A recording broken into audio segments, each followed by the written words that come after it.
udah tercover gitu. Iya, Maksudnya fasilitasnya juga udah lumayan tinggal di sini. tinggal individualnya aja nih, mau nggak gabung, mau nggak keluar dari zona nyamannya kalian gitu kan.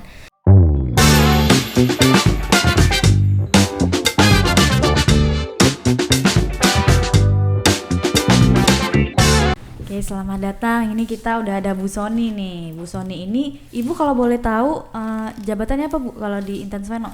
Sekarang saya pekerja sosial ahli muda. Pekerja sosial ahli muda. Ya. Oke, nah Ibu ya yang pertama kali ngasih ide supaya teman-teman kayak Citun sama Mas Syarif supaya mereka bisa dapat kursi roda 3 itu ya? Ya. Itu ceritanya gimana tuh Bu? Ya begini ya, waktu itu kan ini kita tuh ini kan semua yang di Kopi Cinta kita itu adalah alumni dari balai. Jadi kami ini walaupun mereka sudah keluar dari balai, kami sering memonitor komunikasi mereka tuh sudah di mana, sekarang kerjaannya apa gitu, komunikasinya intens. Nah waktu itu ada sebuah acara di balai yang untuk ada yang event itu untuk jualan gitu. Nah salah satunya SKA ini bukan? Ya betul, pembukaan SKA di Ciwanara. Nah kami ingin memberdayakan anak-anak kami alumni yang sudah punya usaha gitu ya, salah satunya Kopi Cinta ini. Nah itu terus mau nggak jualan di sini gitu, ternyata mau, tetapi dia kesulitan dalam pengangkutan untuk barang-barang untuk jualannya itu. Iya benar, tadi udah cerita. Iya, jadi dia bingung, aduh Bu gimana ya kalau ngangkutnya, kami nggak punya mobil gitu, dia harus sewa mobil kan lumayan mahal. Saya bilang udah nggak apa-apa, ini ada nih, kita kan kalau roda 3 ini tahun 2020 kalau nggak salah ya, ini ada nih untuk jualan gitu ya. Ya makanya mereka pas jualan di sana itu memakai motor roda 3 itu displaynya. Ternyata mereka tertarik, Bu. Gimana kalau saya bisa untuk boleh nggak buat kita aja?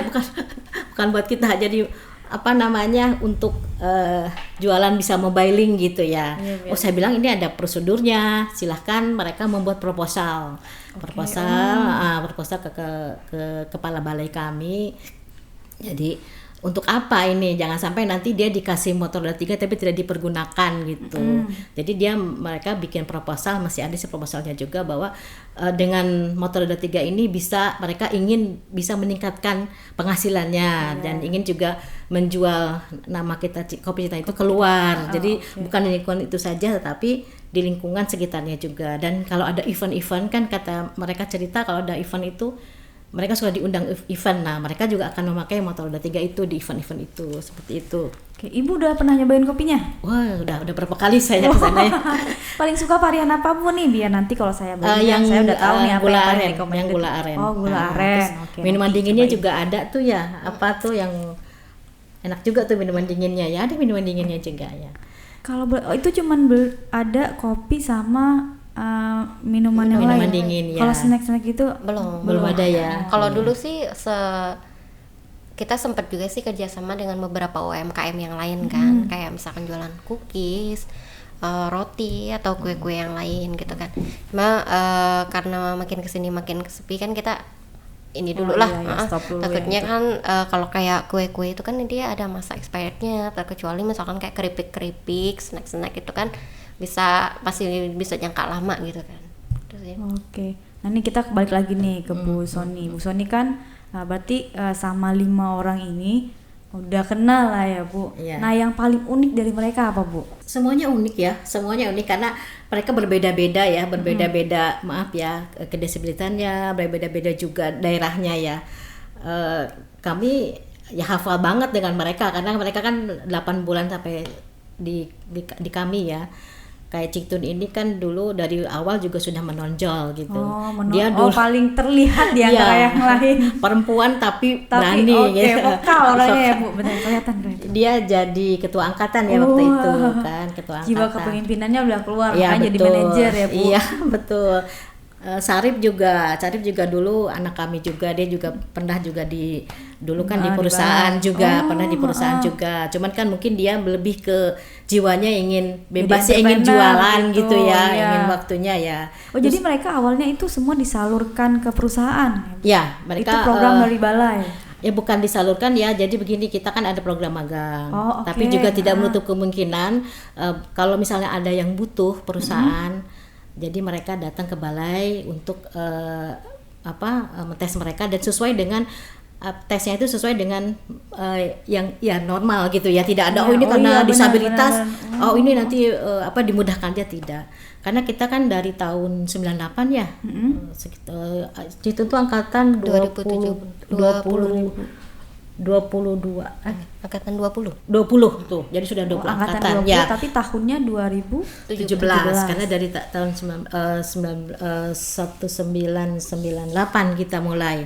Jadi ada beberapa perusahaan yang memang sudah langganan istilahnya dan mereka sering karena alumni juga banyak yang bagus ya keluaran BBRVBD itu. Jadi performa mereka di perusahaan juga bagus, makanya terjalinlah kerjasama sampai betul. sekarang. Dan mereka juga alhamdulillah mereka juga berkembang sendiri ya, seperti ini mereka punya kerjaan tapi mereka juga ingin usaha gitu, ingin usaha kerjanya. Walaupun dia udah kerja tapi masih pengen merintis usaha. Iya.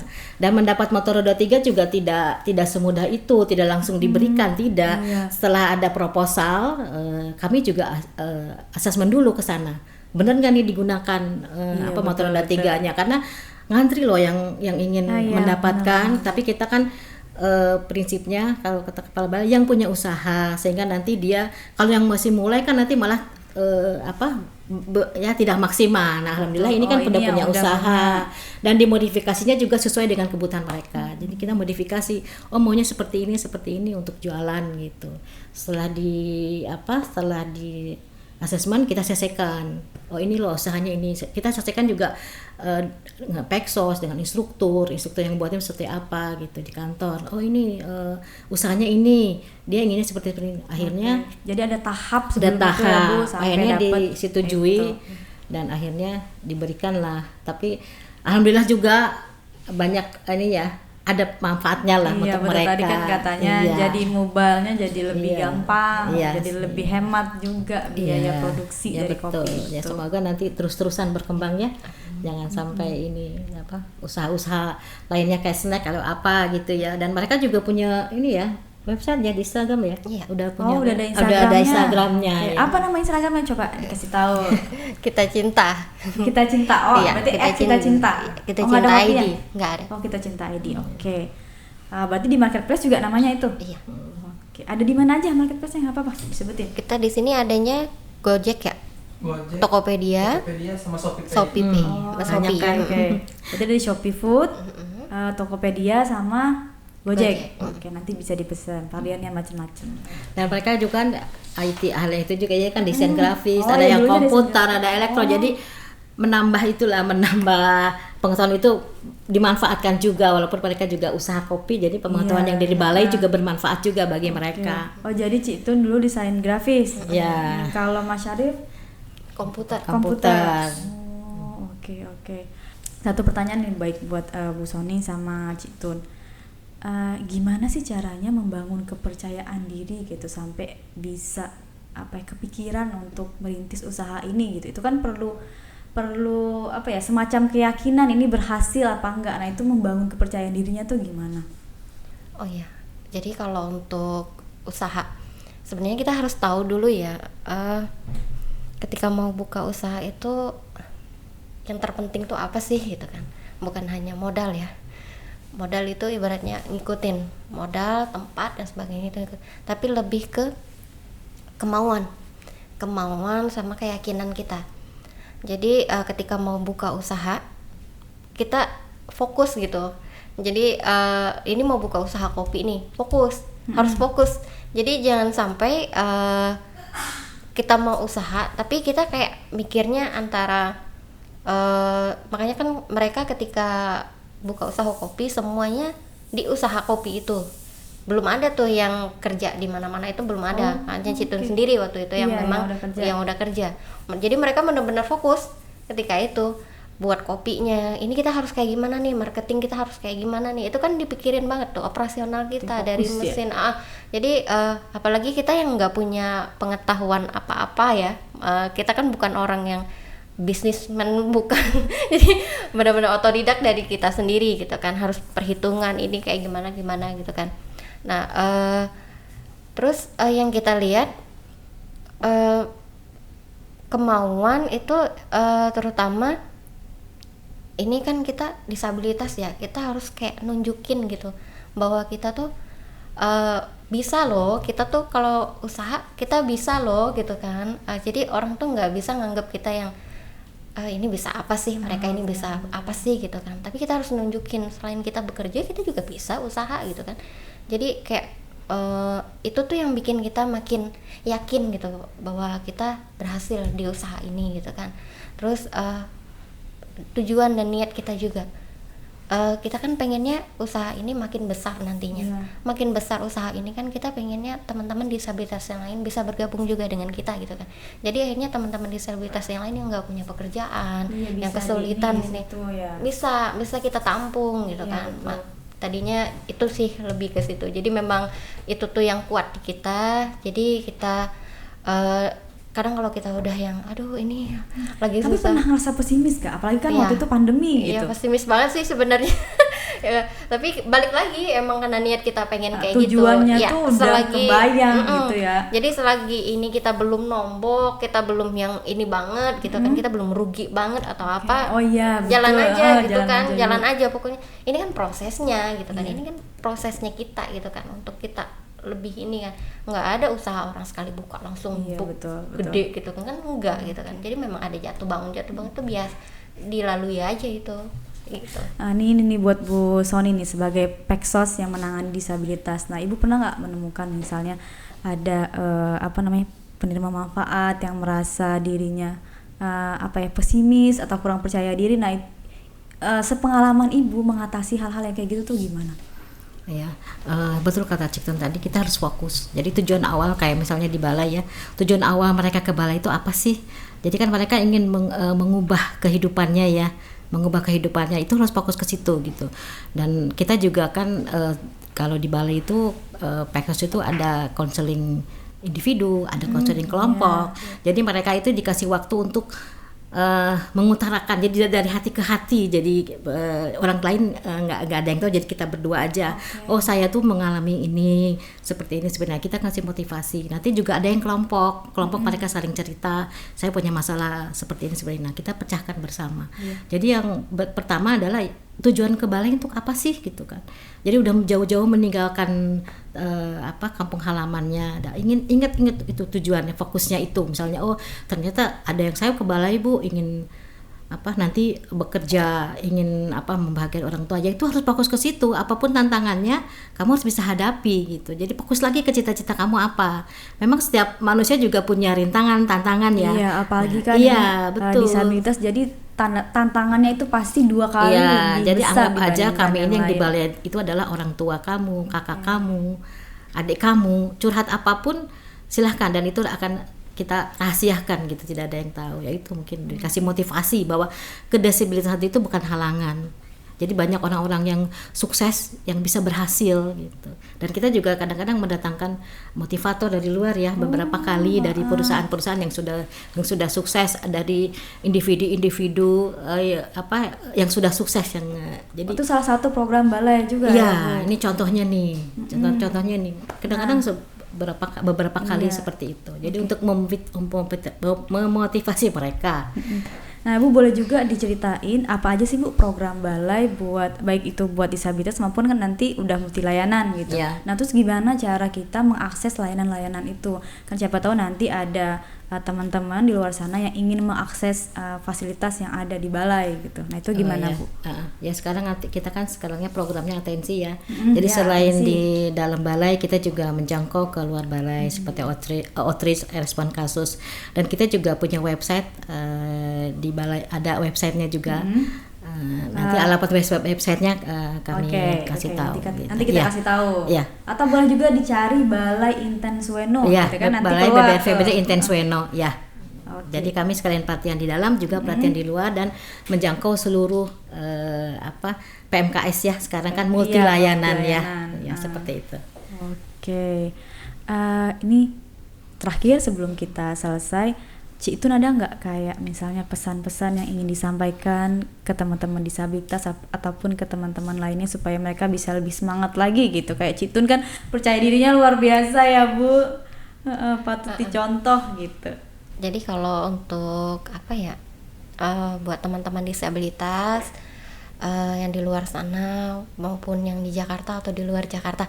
Kalau di Jakarta mah sebenarnya udah enak banget ya, disabilitas di Jakarta itu udah tercover gitu. Iya, Maksudnya fasilitasnya juga udah lumayan tinggal di sini. tinggal individualnya aja nih, mau nggak gabung, mau nggak keluar dari zona nyamannya kalian gitu kan.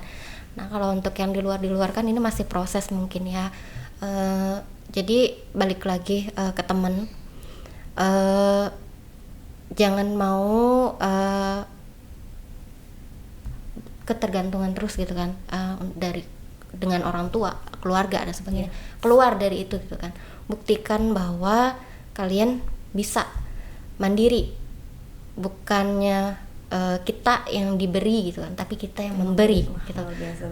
Jadi harus ada mindset seperti itu, harus ada gitu kan. Dimulai dari apa? Dimulai dari kita keluar dulu dari zona nyaman kita cari kita itu maunya apa, kita itu bisanya apa gitu kan. Ayo cari yang ada di diri kita, itu pasti ada sesuatu yang pasti ada gitu, yang luar biasa dari kita, bakat apapun itu kita cari pasti gitu. ada. Pokoknya pasti ada. Kita mau ke komputer, ayo kita ke komputer. Kita mau ke desain, ayo kita ke desain. Kita mau jualan online yang sekarang lagi hit lagi happening. Iya benar. Atau mau jadi YouTuber segala macam, ayo gitu, wujudin gitu kan. Jangan hanya sekedar pengen tapi harus ada pergerakan gitu kan. Kalau kita ada pergerakan itu tenang, kayak ada jalannya aja. Jalannya pasti ada itu, benar. Jadi intinya itu adalah kita harus punya tujuan dulu, terus juga harus mulai bergerak, jangan niat aja. Nah, benar. Jadi itu sih kalau dari Cik Tun, ayo bangkit, disabilitas bangkit. Jangan jadikan disabilitas itu sebagai alasan bahwa kita nggak bisa apa-apa. Itu jangan, justru disabilitas itulah yang bikin kita menjadi luar biasa. Wah, luar biasa. Oke, sekarang Bu Sony, apa nih harapan kedepannya baik buat Cik Tun maupun buat Mas Syarif, terus juga buat disabilitas yang ada di luar sana?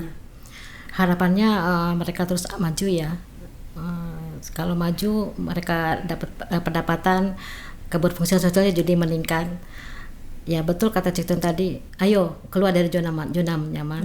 Kedisabilitasan itu bukan halangan. Pasti setiap manusia tuh punya kelebihan masing-masing. Iya, betul banget. Dan silahkan gali sumber-sumber yang ada di sekitarnya yang bisa membantu mereka untuk mengeksplor kemampuan mereka. Itu aja mungkin. Oke, jadi jangan berhenti di kita aja ya, betul. Bu, harus dicari juga apa yang ya, bisa kita sumber-sumbernya dapatkan sumber-sumber di luar sana. Seperti itu. Oke, ini udah berapa lama ya kita ngobrol di sini dari jam berapa tadi? Nggak terasa ya, udah beberapa 30 menit kayaknya lebih ya. Nah, saya makasih banget ini Cik Tun, Mas Syarif, kemudian juga Bu Sony udah mau hadir di podcast Atensi. Semoga podcast ini nanti mampu menggerakkan hati orang-orang yang di luar sana ataupun disabilitas supaya mereka juga bisa maju, supaya bisa kayak Cik Tun dan juga Mas Syarif. Amin. Makasih banyak. Ya, sama-sama. Ya.